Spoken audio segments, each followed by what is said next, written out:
pasiruošusi į kitą upės krantą praplaukti.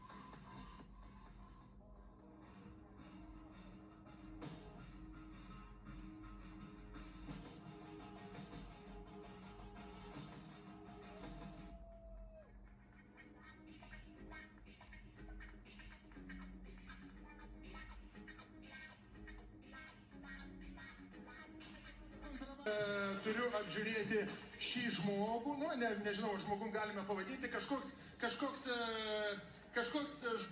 yra ant šito lapo, kas parašyta, čia, pavyzdžiui, parašyta LOCHAS, nežinau, kas tai per žodis, PUTIN, ant galvos nupiešta 2 apvalus, 1 ilgas, tai čia tikriausiai bus žirklės, nešvankiai, hehehe ir įvairiausi epitetai.